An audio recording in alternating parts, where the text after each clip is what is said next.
Good morning and welcome to Queenie Quilts. It is day 15 of 100 Days of Sewing and it is Monday, March the 8th. It's a crazy weekend and we're back in the studio.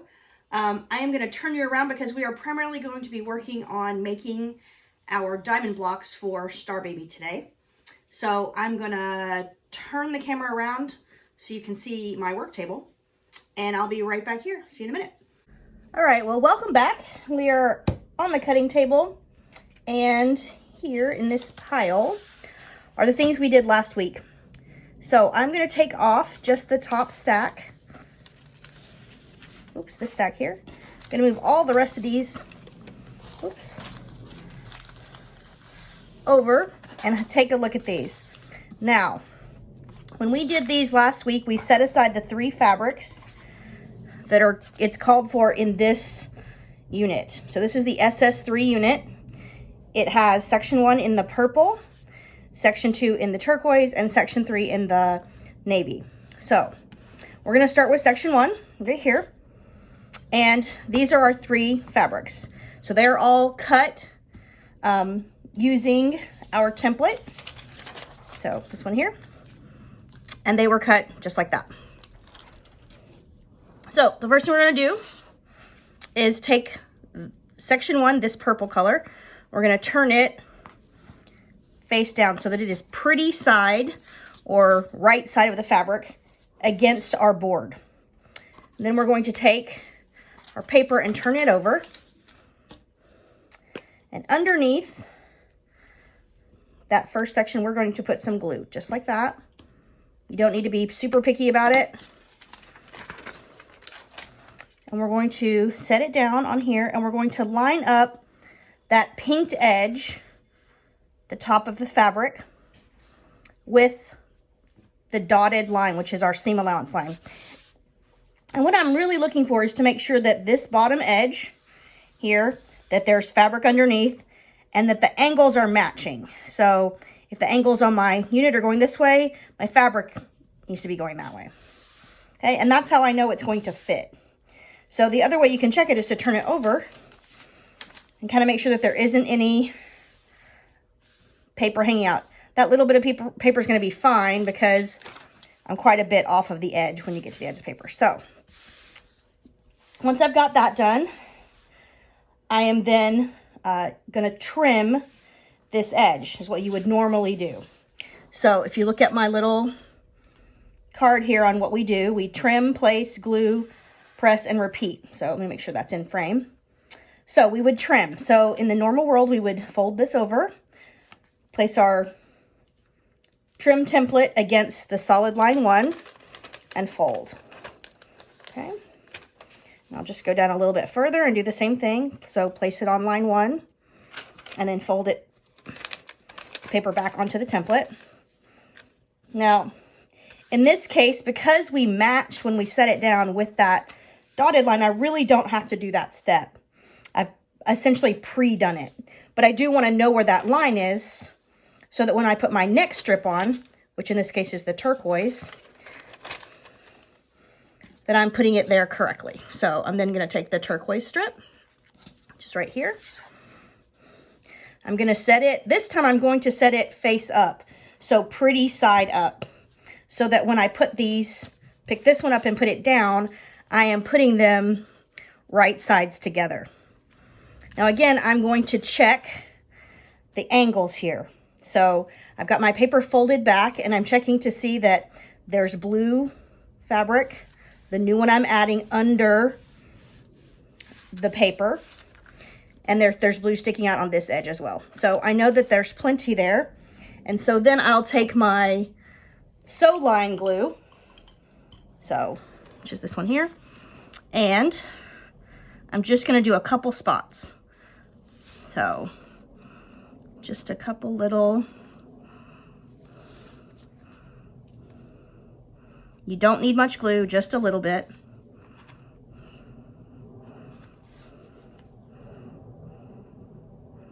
Oops. One more spot. I'm going to use my hand to smooth them out, make sure they're stuck down nice and tight. And then I'm going to set this aside. And I'm going to take my next little pile. and I'm going to do the same thing. Now, you can see these two papers are the same. They're both SS3s, right?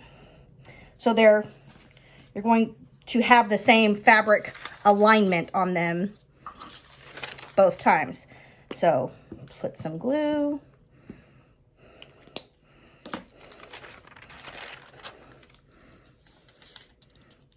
Glue it down, lining up that dotted line. Okay. Then I'm going to use that fold template to fold on line 1.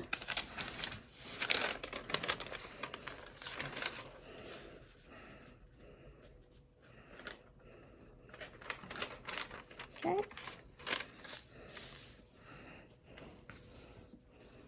And then put my next strip, which is the blue, right there. Again, I'm lining it up. Oops. I'm checking to make sure that the blue sticks out beyond the edge of this paper, and it does. And on the other end, beyond the edge of the paper. And then I'm going to, oops, just glue in the seam allowance. So just a couple little dots, just enough to hold this together while I move the pile to my machine.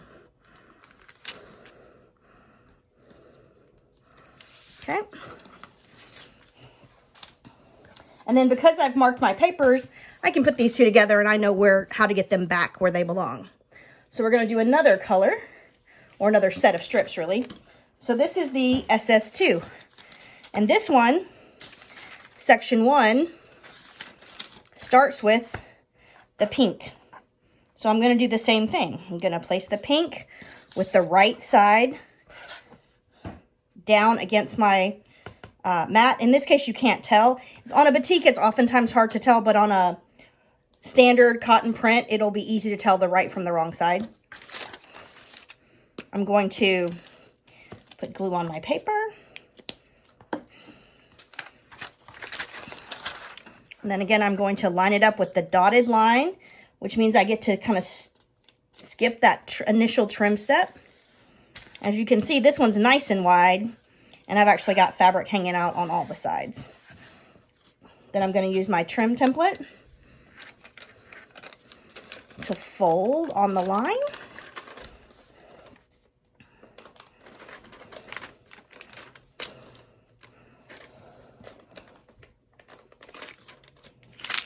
Oops. And then I'm going to place my next fabric, which happens to be that purple. So it's this one. Oops. Get that one out of the way. And I'm going to place it down. Again, this one is now right side up, and this one is right side down. So when I place this one down, it will be right sides together. I'm going to check and make sure that purple is sticking out down here and at the other end. And then I'm going to simply glue that seam allowance using my sew line glue. So a lot of people ask why I use 2 different types of glue, and it's really about using the right product, right item for the job. So your Elmer's glue or Yoo-Hoo glue or washable, removable, any of the school glues basically. These are really for paper to fabric. And these, in this case today, it's the bone one. So it could be the Sew Line brand, it could be the Fons and Porter brand, it doesn't really matter. These are refillable and designed for use in fabric to fabric applications. So as you can see, this one gets used a lot and is pretty dirty. So probably about every 2 weeks or so, once it gets down and I have used a whole stick of glue, I'll go and clean it with just a wet rag. It's a water soluble glue, so it'll disappear. And in this case, I leave this contraption of sorts on my table, and it just keeps one handy and easily, basically so I don't lose the top. And it just makes it easy to pull it out and take care of it. It also kind of becomes a miscellaneous pen cup and collector of all the miscellaneous unhomed things. So that I just leave on my cutting surface, because a lot of times, as you can see, if you look at my board, I glue on my cutting surface quite often. So I'm going to go through here and do all of these and hopefully figure out how to turn it on to super fast speed so you don't have to watch me do it painfully. But I'm going to line these all up, and then I'm going to go to my machine and I'm actually going to sew. I'm going to open the paper and I'm going to sew on line 1. So I'm going to sew all the way along this line, the entire length of the line. I'm going to start 1 to 2 stitches before and 1 to 2 stitches after. And I'm going to sew with a very small stitch. So I have a Viking, Husqvarna Viking from the mid 70s, and I'm actually going to sew with a 1.5 stitch. I really like 1.8 if I can get it, but my Viking does not have it, and I'm too lazy to set up the Renita this morning, so we're going to do what we got to do. So I'm just going to sew on all of those lines once I get them all lined up. But I'm going to line them all up, take all of my strips to the sewing machine and then sew them, and then I'll meet you back here.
No, I got it. I think I got it. We'll see. Okay, so got my piece laid out here. In this case, I have gone to a clear or frosted clear trim template just because I wanted something that was the full length size. You can work with the small one, but just a little easier with the long one. So I'm just going to fold that paper onto it.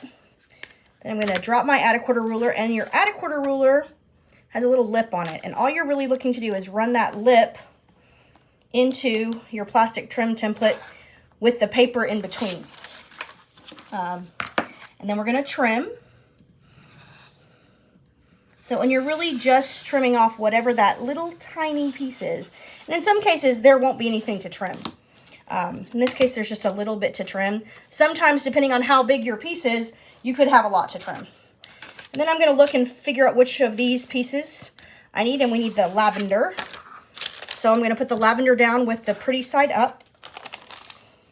And I would normally then just place this in on top. Now, I know this piece, for me, likes to move.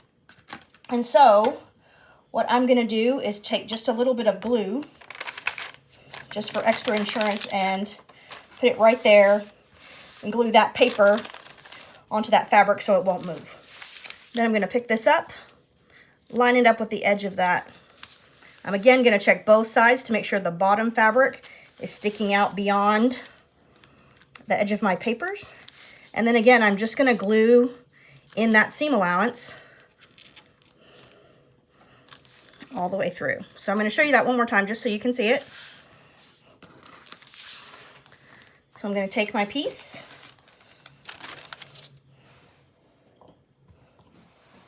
I'm going to use my trim template. This time I'm trimming on line 2. So I'm going to put it down. I'm going to fold my paper onto it. In this case, you can see there's quite a bit more to trim. I think these purples with the pinking are a little bit wider than the 2.5. Or maybe they're 2.5 under at the bottom of the pinking. And I'm just going to trim this. Okay. Get rid of that little bit. Like I mentioned, I'm going to put a little bit of glue just here on the back of this paper. You don't need to be super picky about it, but I just want to make sure it doesn't try to shift when I take it to the sewing machine. And then, in this case, I'm going to pull one of these turquoise fabrics. The fabric goes right side up. I'm going to set it down just like this. We're going to check both ends to make sure that the turquoise sticks out beyond the edges of the paper. And it does. And then I'm going to put glue in that seam allowance. Again, you don't need much glue here. You're really just looking for, you know, a little bit. Just enough to hold it nice and firm until you can get to sew it. So I'm going to go through the rest of this stack and get them all done, all glued, and then I'm going to sew them quickly, and then I'll meet you back here. Okay, I am back from sewing and pressing. So at this point, I have 3 sets of different combinations of pieces. So they are SS1, SS3, and somewhere in this pile there is an SS2. Here we go, SS2. So I'm going to set the second set apart. Just for the purposes of this video. I'll come back to it in a little bit. So you're going to take each of these sets and we're going to prepare them. So for this video, I'm just going to cut one segment off of each set so I can show you what they should look like and how to know if you've got something that's wrong. I just want to make sure I'm all in camera here. So, all right. So the first thing I'm going to do, I'm going to use my regular ruler. In this case, I'm using a 4.5 by 12.5 created grids. And I am just going to trim everything on all 4 sides of this diamond to that outside line. Okay.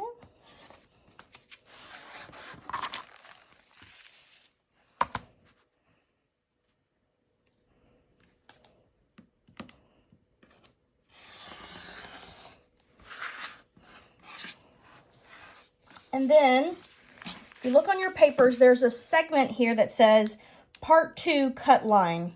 And there's 3 of them. And you can tell where they are because it's a grouping of 3 lines. I'm just going to trim this outside edge. I was thinking I was cutting from the other end, but I'm cutting from this one. So, what I want to do is I want to make sure, because of the way we assembled this, this is actually the middle row for 4 blocks. One of them is here, one here, one here, and one here. So by cutting on that middle line, I free this block. So you do want to cut nice and straight. And then the second thing you want to do is you do want to trim these corners, which are called smart corners. And they really make it easy to assemble your blocks.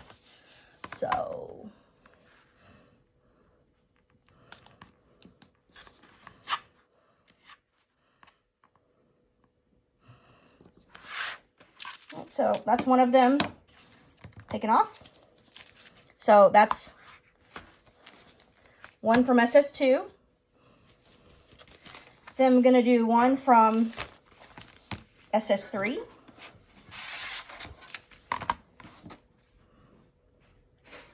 Again, we're going to trim. And you can kind of do this either way. You can cut the segments off and then trim those side shoots. Depending on what your cutting space looks like, that may be a little easier. I do usually do the big outside box first and then come back. But because my cutting board is full of camera equipment and special lights and all that good stuff, I'm going to do that. So this one's number 3. And then we're going to do number 1. So this one is number 1.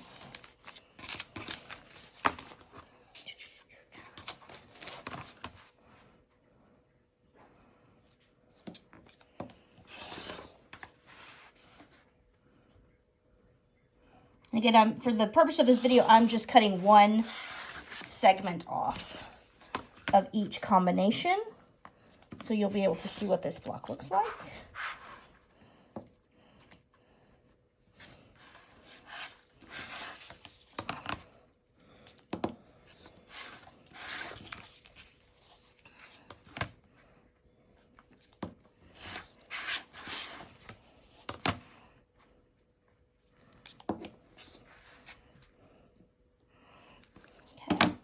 So at this point, these segments all still have seam allowance on them. As you can see, the seam allowance is still here. So, ooh, the studio assistant needs something. Wonder what it is. So, and now we have our block. So that's how it's going to go together. So this one is SS1. The middle one again is SS2. And this one is SS3. So when I do this in my studio in a normal situation, I do them this way, where SS1 is basically row 1, starts at the left. Because I read left to right, I look at them that way. Not sure how that's going to look in the camera, I'll be honest. So I'm standing here on this edge of, so you can see my hands. So left to right, 1, 2, 3. So going away from me, and they go like this. And tomorrow I will show you how to line up these seam allowances so that you get this very perfect block with those little perfect corners. So for tonight, our homework is really to sew all of our strips, press them well, and then cut them apart so you're ready and at this point for tomorrow morning. And we'll see you then. Tomorrow will be day 16 of 100 Days of Sewing, and I might have a surprise tomorrow. Actually, I'm certain I'll have a surprise. I have to go see a quilter, pick up some wonderful lovelies, and show you some more stuff. So I look forward to seeing you tomorrow. Have a great night.